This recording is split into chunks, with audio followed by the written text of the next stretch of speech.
గురువారం నల్గొండ జిల్లా కలెక్టరేట్లోని ఉదయాదిత్య భవన్లో జిల్లా కలెక్టర్ ఇలా త్రిపాఠి తహసీల్దార్లు ఎంపీడీఓలతో వేసవి కార్యాచరణ ప్రణాళికపై సమీక్ష నిర్వహించారు. ఈ సందర్భంగా ఆమె మాట్లాడారు.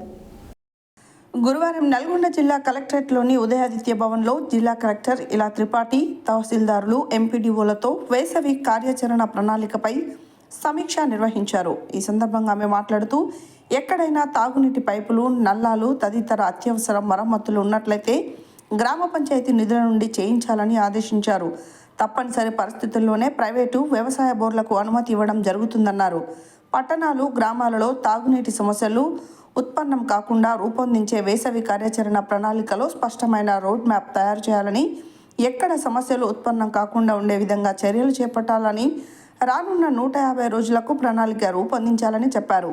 అదనపు కలెక్టర్ జె శ్రీనివాస్ మాట్లాడుతూ వేసవి తాగునీటి కార్యాచరణ ప్రణాళికలో భాగంగా ప్రతి కుటుంబం, ప్రతి వ్యక్తికి ప్రభుత్వం నిర్దేశించిన ప్రకారం తాగునీటిని ఇచ్చే విధంగా చర్యలు తీసుకోవాలని, ఈ విషయంలో ఎలాంటి ఇబ్బంది కలగకుండా చూడాలన్నారు.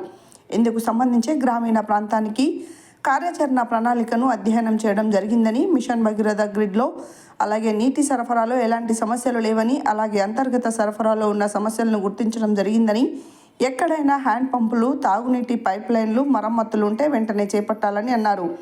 తాగునీటి ట్యాంకులను, OHSRలను శుభ్రం చేయించాలని, ఎప్పటికప్పుడు క్లోరినేషన్ చేయించాలని, తాగునీటి ట్యాంకులపై తప్పనిసరిగా మూతలు ఉంచాలని తెలిపారు.